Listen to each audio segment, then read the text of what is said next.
National bank chairman Chigurupati Jayaram హత్య కేసులో తెలంగాణ పోలీసులు స్పీడ్ పెంచుతున్నారు. కేసుకు సంబంధించి మరిన్ని కీలక ఆధారాలు సేకరించడానికి సిద్ధమయ్యారు. ఇప్పటికే ప్రధాన నిందితుడు రాకేష్ రెడ్డి ఇంట్లో సీన్ రీకన్స్ట్రక్షన్ చేసిన పోలీసులు ఇవాళ నందిగామ తీసుకువెళుతున్నారు. జయరాం డెడ్ బాడీ దొరికిన ప్రాంతానికి తీసుకెళ్లి మరిన్ని ఆధారాలు సేకరించనున్నారు. జయరాం హత్య తరువాత రాకేష్ రెడ్డి ఎక్కడెక్కడ ఆగాడు, ఎవరెవరితో మాట్లాడాడు, ఇలాంటి విషయాలను పోలీసులు ఆరా తీయనున్నారు. మరిన్ని అప్డేట్స్ మా ప్రతినిధి రాధాకృష్ణ అందించడానికి సిద్ధంగా ఉన్నారు. రాధాకృష్ణ, జయరాం హత్య కేసులో సీన్ రీకన్స్ట్రక్షన్ ఎన్ని గంటలకు స్టార్ట్ చేస్తున్నారు పోలీసులు? ప్రతిభ, బంజారా హిల్స్ ఏసీపీ కార్యాలయం నుండి కొద్దిసేపటి క్రితమే జయరాం హత్య కేసులో నిందితుడైన రాకేష్ రెడ్డిని ప్రత్యేక పోలీస్ టీం సీన్ రీకన్స్ట్రక్షన్ కోసం తీసుకుని వెళ్లడం జరిగింది. ఇద్దరు ఎస్ఐలతో పాటు ఒక ఏసీపీ ఈ సీన్ రీకన్స్ట్రక్షన్ చేయబోతున్నారు. ముందుగా జూబ్లీ హిల్స్ లో ఉన్న జయరాం ఇంటి దగ్గర నుండి ఈ సీన్ రీకన్స్ట్రక్షన్ స్టార్ట్ చేస్తారు. అతను హత్య చేసిన తర్వాత జయరాం కి సంబంధించిన కారులోనే ఏ విధంగా నందిగామ వరకు వెళ్లారు అన్న దానికి సంబంధించి ఈ పూర్తి స్థాయిలో ఈ సీన్ రీకన్స్ట్రక్షన్ చేయబోతున్నారు. ఎన్నిటికి బయలుదేరారు, నందిగామ వరకు చేరడంలో ఎవరెవరితో అతను మాట్లాడాడు, అలాగే ఎవరెవరిని అతను కలవడం జరిగింది, అలాగే మధ్యలో అతను 2 బీర్ సీసాలు కూడా తీసుకోవడం జరిగింది. కాబట్టి వాటిని ఏ టైంలో కొనుగోలు చేశాడు, అక్కడ అతను ఎవరైనా గుర్తిస్తారా అన్న దానికి సంబంధించి మొత్తం సీన్ రీకన్స్ట్రక్షన్ కూడా చేయబోతున్నారు.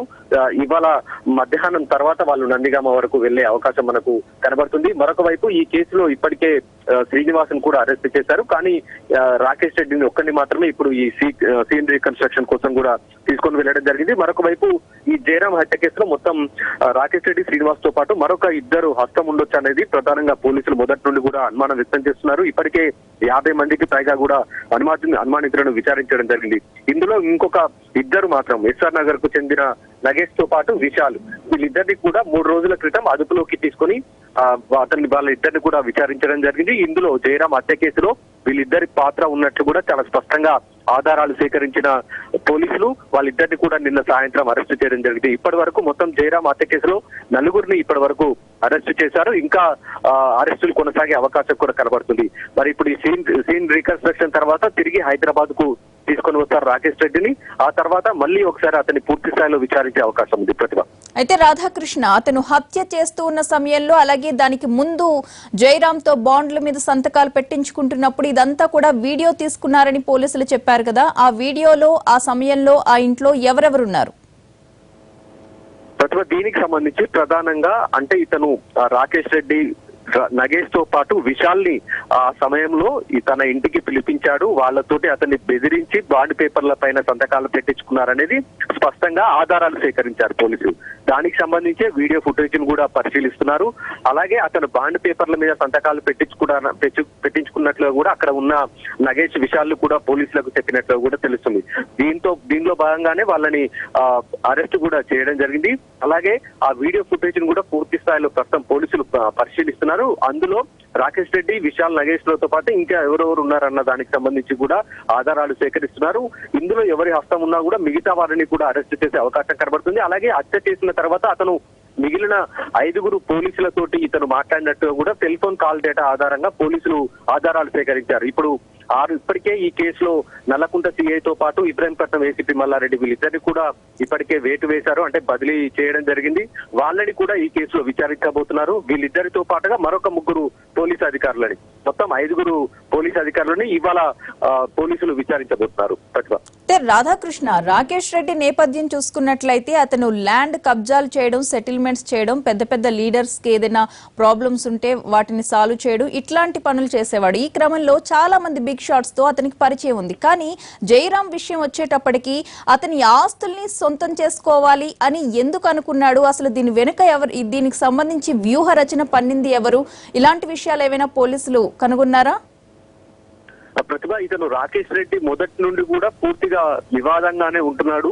ఎందుకంటే ఇతను ఎక్కడికి వెళ్ళినా కూడా వివాదాస్పద భూములు, అంటే లిటిగేషన్ భూములు ఏవైతే ఉంటాయో వీటిని పోలీసుల సహాయంతో, అలాగే రాజకీయ నాయకుల అండతోటి వాటిని సాల్వ్ చేయడం, డబ్బులు సంపాదించుకోవడం అనేది ఇతను నిత్యం చేస్తున్న పని. అందులో భాగంగానే ఇతనికి పోలీస్ అధికారులతో పాటు ఇతర అధికారులు కూడా చాలా మంది ఇతనికి ఎక్కువగా పరిచయం ఉంటారు. ఇతను ఏ ఏరియాకి వెళ్ళినా కూడా ఆ ఏరియాకి సంబంధించిన అధికారులు ఎవరైతే ఉంటారు, ఇటు పోలీస్ శాఖ కావచ్చు, రెవెన్యూ శాఖ కావచ్చు, ఇతర డిపార్ట్మెంట్లు కావచ్చు, అందులో ఉన్న ఉన్నతాధికారులని తన గ్రిప్ లో ఉంచుకోవడం, అంటే వాళ్ళకి అవసరమైన పనులను చేసి పెట్టి వాళ్ళని గ్రిప్ లో ఉంచుకోవడం, ఆ తర్వాత ఈ వివాదాస్పద భూములు, ఇతర సెటిల్మెంట్లు అనేవి రాకేష్ రెడ్డి చేస్తూ వస్తున్నాడు. అందులో భాగంగానే ఇప్పుడు ఈ కేసు తర్వాత కూడా తను ఏ విధంగా ఈ కేసు నుండి తప్పించుకోవాలన్న దానికి సంబంధించి పోలీసులని సలహాలు కూడా అడగడం జరిగింది. దానికి సంబంధించి కాల్ రికార్డు కూడా సేకరించారు పోలీసులు.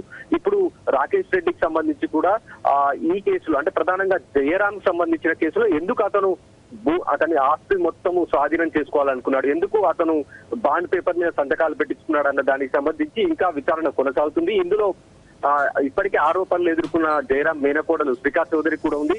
మరి ఆమె పాత్ర ఎంతవరకు ఉందన్న దానికి సంబంధించి కూడా విచారించడం జరిగింది. మరొకసారి కూడా ఆమెను విచారించే అవకాశం ఒకవైపు కనబడుతుంది. మరొక వైపు రాకేష్ రెడ్డిని ఇంకా 3 రోజుల పాటు సమయం ఉంది కాబట్టి ఈ బాండ్ పేపర్ల వెనక ఎవరి హస్తం ఉంది, ఎందుకు జయరాం ఆస్తులను పూర్తి, అంటే ఒకవేళ అప్పు ఇచ్చి ఉంటే దానికి సంబంధించిన ఆధారాలు కూడా ఇప్పటి వరకు అతను పూర్తి స్థాయిలో పోలీసుల ముందు పెట్టలేదు. తాను 80 లక్షల వరకు ఇచ్చాను, అలాగే 4.5 కోట్ల రూపాయల వరకు ఇచ్చానని చెప్తున్నాడు తప్ప ఎక్కడ దానికి సంబంధించిన ప్రూఫ్స్ మాత్రం పోలీసులకు అందించలేదు. కాబట్టి ఇది మొత్తం కూడా వేరే కోణంలో జయరాం ని హత్య చేశారన్న దానికి సంబంధించి కూడా పోలీసులు ఆధారాలు సేకరించడం జరిగింది. మరి ఈ బాండ్ పేపర్ల వెనుక ఎవరున్నారన్న దానికి సంబంధించి మరొకసారి అతన్ని ఇవాళ సీన్ రీకన్స్ట్రక్షన్ వచ్చిన తర్వాత అతన్ని విచారించే అవకాశం కనబడుతుంది. Right, thank you Radhakrishna.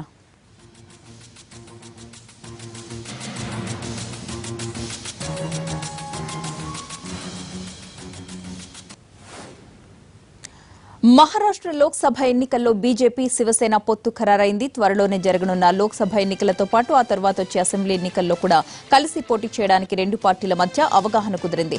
BJP అధ్యక్షుడు అమిత్ షా, శివసేన సుప్రీం ఉద్దవ్ ఠాక్రేతో కలిసి ఏర్పాటు చేసిన మీడియా సంయుక్త సమావేశంలో మహారాష్ట్ర ముఖ్యమంత్రి దేవేంద్ర ఫడ్నవీస్ పొత్తుల విషయాన్ని వెల్లడించారు.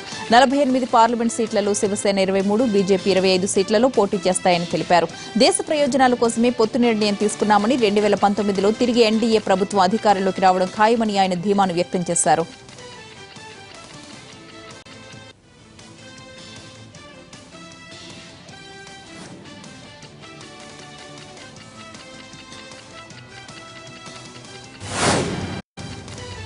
దేశ ప్రయోజనాల కోసం శివసేన, బీజేపీ కలిసి పనిచేయాలని దేశ ప్రజలు కోరుకున్నారని, అందుకు శివసేన చీఫ్ కూడా సమ్మతి తెలిపారని బీజేపీ జాతీయ అధ్యక్షుడు అమిత్ షా అన్నారు.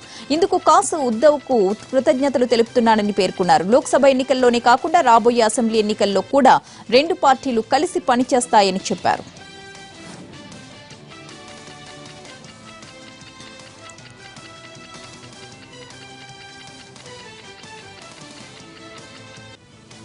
भारतीय जनता पार्टी हे दोन्ही पक्ष 25 वर्ष युतीमध्ये एकमेकांसोबत सातत्याने महाराष्ट्राच्या आणि देशाच्या राजकारणात वावरले आहे. काही मुद्द्यांवर आमच्यामध्ये मतभेद झाले असतील, परंतु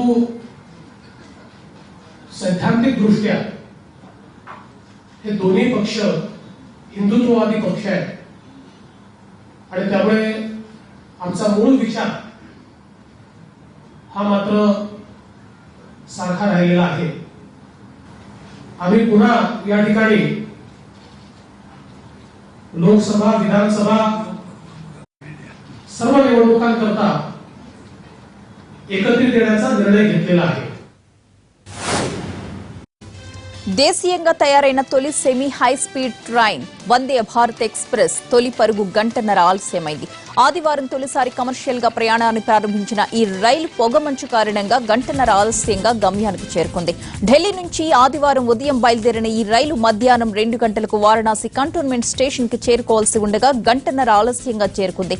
తిరుగు ప్రయాణంలో కూడా ఆలస్యం కొనసాగింది. 1:48 నిమిషాలు ఆలస్యంగా ఢిల్లీకి చేరుకున్నట్టు అధికారులు తెలిపారు. గజియాబాద్ తుండ్లా సెక్షన్ లో దట్టమైన పొగమంచు కారణంగా రైలు ఆలస్యంగా నడిచినట్టు అధికారులు పేర్కొన్నారు. ప్రయాణికుల భద్రతా, క్షేమాన్ని దృష్టిలో పెట్టుకుని రైలు వేగాన్ని 60 కిలోమీటర్లకు తగ్గించినట్లు వివరించారు.